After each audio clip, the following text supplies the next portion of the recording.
আসসালামু আলাইকুম রহমতুল্লাহ। আজকে আমরা পরিবার পরিকল্পনা অধিদপ্তরের নিয়োগ পরীক্ষা 2018 এর গণিত অংশের সমাধান করব। আমাদের এই প্রশ্নের প্রথম অঙ্কটা হচ্ছে 20, 23, 26, 29 ধারাটির 31তম পদ কত, এটা আমাদের বের করতে হবে। তো আমরা এখান থেকে দেখতে পাচ্ছি আমাদের প্রথম পদটা দেওয়া আছে কত, 20। তা আমরা যদি এরকম লিখি, প্রথম পদ এ দেওয়া আছে 20। এরপর আমাদের দরকার হবে সাধারণ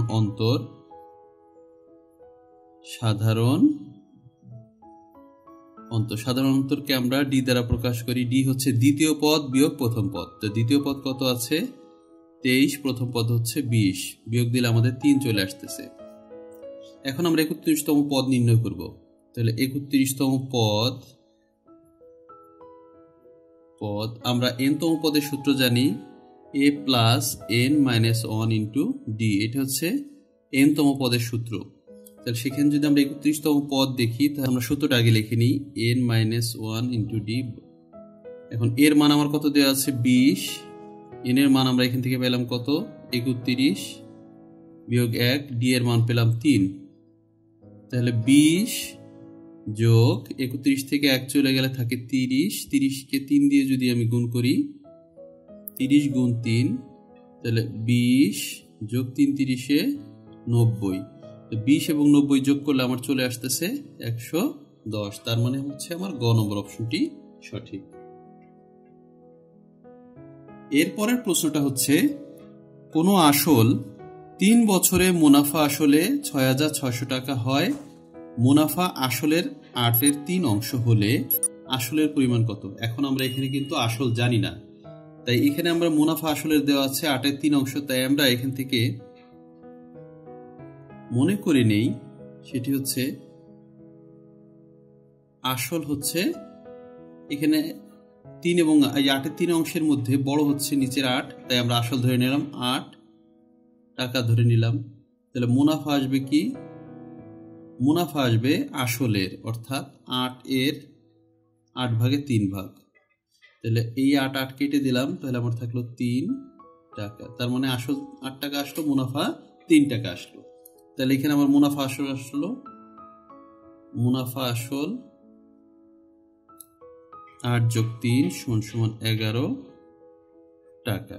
আর মুনাফা আসল আসলো 11 টাকা। তাহলে মুনাফা আসল 11 টাকা আসলো কোন আসলের উপরে? 8 টাকার উপরে। আসল 8 টাকার উপরে। তাহলে আমরা লিখতে পারি মুনাফা আসল 11 টাকা হলে আসল 8 টাকা। অতএব মুনাফা আসল যদি 1 টাকা হয়, তাহলে আসল হবে উপরে 8 নিচে 11 টাকা। এখন আমার মুনাফা আসল ছিল কত 6600 টাকা। তো 6600 টাকা হলে আসল হচ্ছে 8 গুণ 6600 নিচে 11। 11 দিয়ে যদি আমি 6600-কে ভাগ করি, 6 11 66 আর 2 শূন্য 600, 6 4800 টাকা। তার মানে মুনাফা আসল যদি আমার 6600 টাকা হয়, তাহলে আসল আসবে 4800 টাকা। তার মানে আমার এখানে খ নম্বর অপশনটি সঠিক। পরের প্রশ্ন হচ্ছে, ব্যাসার্ধ 20% হ্রাস পাওয়ায় একটি বৃত্তের ক্ষেত্রফল কতটুকু হ্রাস পাবে? আচ্ছা, তাহলে আমরা ব্যাসার্ধ প্রথমে কতটুকু ছিল আমরা জানি না, পরবর্তীতে হ্রাস পাওয়ার পরে কতটুকু সেটিও জানি না। তাই আমরা ধরে নিলাম,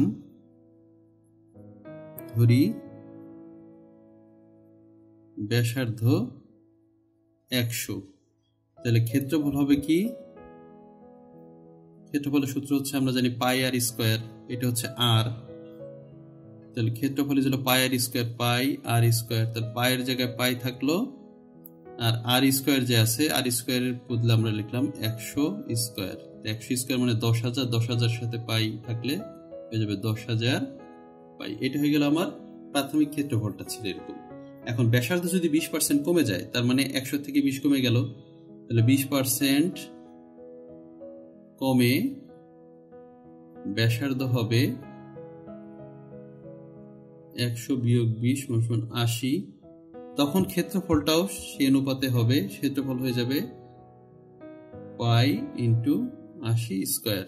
80 স্কয়ার মানে হচ্ছে 6400, তাহলে পাই ইন্টু 6400, তার মানে 6400 পাই। তাহলে আমার প্রথমে ক্ষেত্রফল ছিল 10,000 পাই, পরবর্তীতে হলো 6400 পাই। তাহলে ক্ষেত্রফল হ্রাস পায়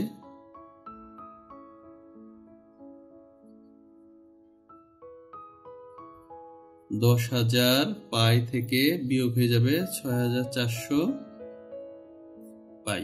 তাহলে আমার হয়ে গেল এখানে 3600 পাই, 3600 পাই হয়ে গেল। তাহলে এই যে আমার 3600 পাই কমে গেল, ক্ষেত্রফল হ্রাস পেল 3600 পাই, এটা কোনটার উপর থেকে হ্রাস পেল? এই প্রাথমিক অবস্থায় থেকে। তাহলে আমরা এভাবে লিখতে পারি যে 10,000 পাই এ হ্রাস পায় 3600 পাই। অতএব একের হ্রাস পায় হচ্ছে উপরে 3600 পাই, নিচে 10,000 পাই। অতএব 100 এর হ্রাস পায়, শতকরা যেহেতু বের করতে বলছে, তাহলে 3600 পাই ইন্টু হচ্ছে 100, নিচে হচ্ছে 10,000। পাই পাই কেটে গেল, 20 কেটে দিলাম, এই 20 কেটে দিলাম, থাকলো আমার 36, তার মানে 36% হ্রাস পায়। তাহলে আমরা এখান থেকে গ নম্বর অপশনটি সঠিক।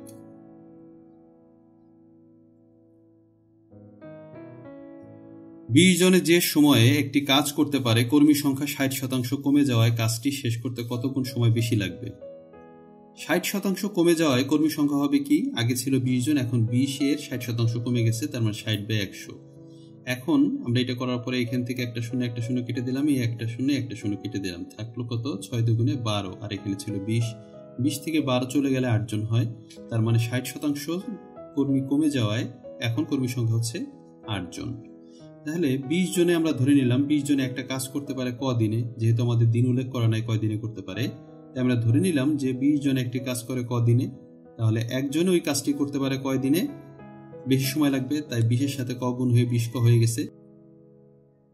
8 জনে যদি করতে চায় তাহলে একজনে যে পরিমাণ সময় লাগবে তার থেকে কম সময় লাগবে, তাই আমরা 8 দিয়ে ভাগ করে ফেললাম। 8 দিয়ে 20 কে ভাগ করলে 2.5 ক আসতেছে। তাহলে 20 জনে কাজটি করে ক দিনে, কিন্তু 8 জনে সেই কাজটি করে 2.5 ক দিনে, তার মানে আমার সময় বেশি লাগতেছে, 2.5 গুণ বেশি সময় লাগতেছে। তার মানে আমার খ নম্বর অপশনটি সঠিক, 2.5 গুণ। আমার পরের অঙ্কটা দেওয়া আছে নিচের ভগ্নাংশগুলোর মধ্যে কোনটি ক্ষুদ্রতম। এখানে 4টা অপশন দেওয়া আছে। এটা আমরা করার জন্য খুব সহজ একটা পদ্ধতি এখানে প্রয়োগ করব, সেটি হচ্ছে প্রত্যেকটার সাথে, প্রত্যেকটা ভগ্নাংশের লবের সাথে একটা করে শূন্য যুক্ত করে দিব। যেমন এখানে একটা শূন্য যুক্ত করব, এখানে একটা শূন্য যুক্ত করব, এখানে একটা শূন্য যুক্ত করব, এখানে একটা শূন্য যুক্ত করব। এখন আমরা দেখি কি হয়। 6 যদি 50-কে ভাগ করি তাহলে 6 50-এর ভিতরে কয়বার যায়? 6 8 48, থাকে 20, 3 6 18, 8.3 সামথিং আসলো। আচ্ছা ঠিক আছে। এখন আমরা এই 12 দিয়ে যদি 110-কে ভাগ করি তাহলে আমরা দেখি 8 12 96, 9 12 108, আর 20 থেকে 9.1 সামথিং আসে। আচ্ছা আমরা এইভাবে করে করে রাখি। এখন এখানে আসছে 750, তাকে যদি আমি 100 দিয়ে ভাগ করি তাহলে আমার আসে 7.5। আচ্ছা তারপরে যদি এখানে আছে 90, ভাগ করবো 11 দিয়ে, তাহলে 11 90-এর ভিতরে কয়বার যায়? 8 11 88, তার মানে 8 বার যায় দশমিক, তারপরে থাকে হচ্ছে 2, 11 20-এর ভিতরে যায় হলো 1 বার, তাহলে 8.1 সামথিং কিছু। তাহলে আমরা এখান থেকে দেখতে পাচ্ছি যে সবচেয়ে ক্ষুদ্র হচ্ছে, কম হচ্ছে 7.5টা, তার মানে আমার এই গ নম্বর অপশনটা সঠিক। এই ধরনের অঙ্কের ক্ষেত্রে সবগুলো অঙ্কতে আমি এরকম করে লবের সাথে একটা করে শূন্য বসিয়ে দিয়ে যদি হর দিয়ে ভাগ করে এইভাবে সংক্ষিপ্ত আকারে দেখি তাহলে আমরা খুব সহজে উত্তরটা বের করতে পারবো। 84 টাকা কত টাকার 8.75%? আমরা ধরে নিলাম x এর 8.75% হচ্ছে এই 84। তাহলে আমরা এটাকে এরকম করতে পারি, x এর 8.75 আছে থাকলো, পার্সেন্টের জন্য নিচে 100 চলে গেল, যেহেতু 84 x, এইখানে এই দুইটা জিনিস আছে গুণাকার, ওই পাশে গেলে ভাগাকারে, অর্থাৎ 100 চলে যাবে উপরে আর 8.75 চলে যাবে নিচে, তাহলে 84 গুণন 100 নিচে 8.75। এখন x সমান 84 দিয়ে 100 গুণ করলে 8400 হয়, আর নিচে হয় 8.75। এখন আর 8400-কে যদি 8.75 দিয়ে আমরা ভাগ করি তাহলে আমার চলে আসতেছে 960। তাহলে আমার গ নম্বর অপশনটি সঠিক, 960। এর পরের প্রশ্ন আমার রয়েছে 4:16 এর দ্বিবিভাজিত অনুপাত কোনটি? তাহলে আমরা এইভাবে সরাসরি লিখতে পারি 4:16 এর দ্বিবিভাজিত অনুপাত কি হবে? বর্গমূল 4 অনুপাত বর্গমূল 16। 4কে বর্গমূল করলে 2 আসে, 16কে বর্গমূল করলে 4 আসে।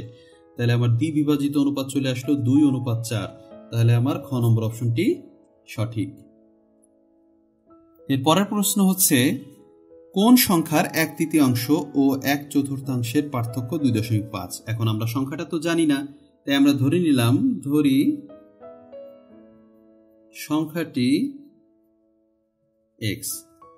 এখন প্রশ্ন মতে সংখ্যার 1/3, সংখ্যাটা কি x, তার 1/3 বলতে x/3 বা x/3 যেটা বলি আমরা x/3 বিয়োগ ওই সংখ্যাটার 1/4 অর্থাৎ x/4, এটা হচ্ছে কত? 2.5। আচ্ছা, এই যে আমাদের এখন হয়ে গেল 3 আর 4 এর লসাগু হচ্ছে 12। 3 বারের ভিতরে যায় 4 বার, 4 এর সাথে x গুণ হলে 4x বিয়োগ 4 বারের ভিতরে যায় 3 বার, 3 এর সাথে x গুণ হলে 3x সমান 2.5। এখন আমরা 4x থেকে 3x চলে গেলে শুধু x থাকে, আর এই 12টা ওই পাশে যে গুণ হয়ে যায় 2.5 এর সাথে, 2.5 গুণ 12। তাহলে আমাদের কত আসলো? অতএব x = 12 × 24 আর হাফ দিয়ে 12 করলে আরো 6, 24 আর 6 30 চলে আসলো। তার মানে কোন সংখ্যার 1/3 ও 1/4 পার্থক্য 2.5 হবে, সেটা হবে 30, অর্থাৎ আমার গ নম্বর অপশনটি সঠিক।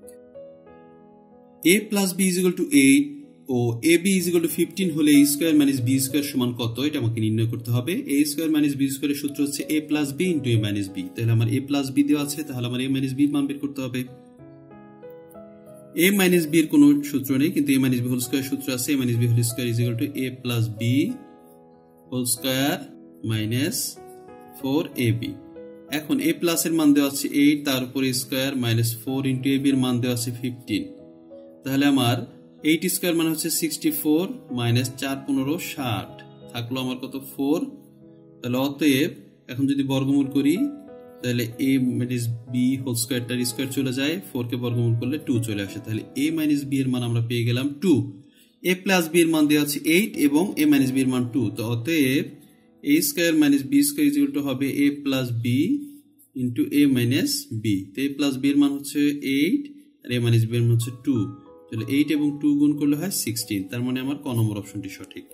এর পরবর্তী প্রশ্ন হচ্ছে x² - √5x + 1 = 0, find value of x² - 1/x²। তাহলে আমরা আগে এইটাকে ভেঙে নেই। তো এটা কি দেওয়া আছে? x² - √5x + 1 = 0। তাহলে আমরা √5x ওই পাশে নিয়ে যাই, তাহলে x² + 1 = √5x। এখন x যদি এই পাশে নিয়ে আসি তাহলে ভাগাকার হয়ে যায় কিরকম? x² + 1 বাই হচ্ছে x = √5। এখন আমরা x² কে একবার x দিয়ে ভাগ করব, 1 কে একবার x দিয়ে ভাগ করব। এখানে √5 এর জায়গায় √5 থাকলো। x² কে x দিয়ে ভাগ করলে আমার আসে x প্লাস এখানে আছে 1/x = √5। তাহলে x + 1/x এর মান আমরা পেলাম √5। এখন এটার মান পেয়ে গেছি, তাহলে আমরা x - 1/x এর মান বের করব, কারণ এটা সূত্র ফেলাতে হবে a² - b² এর। তাহলে x - 1/x² যদি আমরা বের করতে চাই সেক্ষেত্রে কি হবে? হবে x + 1/x² - 4ab। ab হচ্ছে x, b হচ্ছে 1/x। x + 1/x এর মান হচ্ছে √5, তার উপরে স্কয়ার -4 × 1। তাহলে √5² মানে 5 - 4, তাহলে আসলো কত? 1। তাহলে এখন এটাকে যদি বর্গমূল করি তাহলে আসে x - 1/x = 1 এর জায়গায় 1 থাকলো। তাহলে আমরা x + 1/x এর মানও পেয়ে গেলাম, x - 1/x এর মান পেয়ে গেলাম। তাহলে আমরা যদি x² - 1/x² বের করতে চাই, আমার দরকার x + 1/x, আবার দরকার x - 1/x। x + 1/x এর মান হচ্ছে √5, x - 1/x এর মান হচ্ছে 1, বসিয়ে দিলাম, তাহলে আসলো শুধু √5। তাহলে আমার এখানে খ নম্বর অপশনটি সঠিক। পরবর্তী প্রশ্ন দেওয়া আছে if 2⁴y = 256 then 3⁴y equals কত? মানে 2 এর উপরে 4y থাকলে যদি 256 হয় তাহলে 3⁴y এর মান কত হবে সেটা আমার বের করতে হবে। তাহলে আমাদের এখানে দেওয়া আছে 2⁴y = 256। তো এখান থেকে আমরা এরকম করি, এইটুকে যদি আমরা ভাঙাই তাহলে 2 এর পাওয়ার 4 মানে হচ্ছে কত? 16, ওয়াই এর জায়গায় ওয়াই থাকলো। আর এটাকে আমরা কি লিখতে পারি 16 16 256, তার মানে 16 স্কয়ার দিতে পারি। তাহলে এখান থেকে আমরা ওয়াই এর মান কত পেয়ে গেলাম, সরাসরি 2 পেয়ে গেলাম। এইভাবে বের করতে পারে। আর একটা ভাবে বের করতে পারি, সেটা হচ্ছে 2 টু দি পাওয়ার 4y, যেগুলো 256। তাহলে 2 এর পাওয়ার 4y আর 256 কে লেখা যায় 2 এর পাওয়ার 8। তাহলে আমার এখানে এই ভিত্তিক বাদ হয়ে গেল। তো ভিত্তি বাদ হয়ে গেলে 4y আসলো 8, অতএব y আসলো কত, 4 কে যদি 8 দিকে ভাগ করি 4 দিয়ে, তাহলে 2 আসলো। তাহলে দুইভাবে আমরা y এর মানটা পেয়ে গেলাম। এখন আমার বের করতে হবে 3 টু দি পাওয়ার y। তো 3 টু দি পাওয়ার y মানে 3 এর পাওয়ার y এর মান 2 বসিয়ে দিলাম। তাই 3 স্কয়ার মানে হচ্ছে 9। তার মানে আমার গ নম্বর অপশনটি সঠিক। এরপরের অঙ্ক দেওয়া আছে x - 3 হলে 9x square plus 17x plus 25 এর মান কত। তাহলে আমরা সহজ কথা 9 ইন্টু x এর মান বসিয়ে দিই। x এর মান হচ্ছে -3 স্কয়ার প্লাস 17 ইন্টু x এর মান -3 প্লাস 25। তাহলে এখানে 9 ইন্টু -3 স্কয়ার মানে হচ্ছে -3 ইন্টু -3, তার মানে প্লাস 9 হয়ে যাবে। আর মাইনাসে প্লাসে এখানে মাইনাস হয়ে যাবে, 3 7 51 প্লাস 25। তো 9 9 81, আর এখানে আছে -51 প্লাস 25। 81 থেকে যদি 50 51 চলে যায় তাহলে থাকে 30 যোগ এখানে 25, তাহলে এখানে আমার আসলো 55। তাহলে আমার এখানে উত্তর 4টার ভিতরে নেই, তার মানে আমার উত্তর হবে 55। এখানে প্রশ্নে ভুল দেওয়া আছে। প্রশ্নটা হচ্ছে x/3 - x/5 = 2 হলে x = what। তাহলে আমরা x/3 - x/5 = 2। আমরা যদি লসাগু করি, 3 এবং 5 এর লসাগু 15, 3 15 এর ভিতর 5 বার যায়, 5 এর সাথে x গুণ হলে 5x, 5 15 এর 3 বার যায়, 3 এর সাথে x গুণ হলে 3x = 2। 5x থেকে 3x চলে গেলে 2x থাকে, নিচে 15 = 2। তাহলে 2x আমার চলে আসলো 15 দুগুণে 30। তাহলে x কি 2 দিয়ে যদি 30 কে ভাগ করি 15, তার মানে আমার ঘ নম্বর অপশনটি সঠিক। আমাদের পরের অঙ্ক হচ্ছে 1 হতে 50 এর মধ্যে কয়টি মৌলিক সংখ্যা রয়েছে। 1 হতে কয়টি মৌলিক সংখ্যা রয়েছে আমরা সহজে লিখে ফেলি। 1 কোনো মৌলিক সংখ্যা নয়, 2 থেকে শুরু, 2 3 5 7 11 13 17 19 23 29 31 37 41 43 47 হয়ে গেল। কয়টা হলো? 1টা 2টা 3টা 4টা 5টা 6টা 7টা 8টা 9টা 10টা 11টা 12টা 13 14 15। তার মানে আমার 1 হতে 50 এর মধ্যে মোট মৌলিক সংখ্যা আছে 15টি। এরপরে 1.8 হেক্টর সমান কত একর। আমরা জানি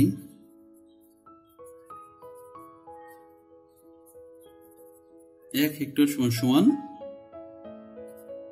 2.47 একর।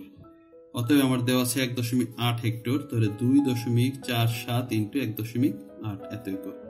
গুণ করলে আমার চলে আসতেছে 4.45 একর। তাহলে আমার কাছাকাছি উত্তর আছে ঘ নম্বর, তার মানে এটাও সঠিক। আশা করছি অঙ্কগুলি বুঝতে পেরেছেন।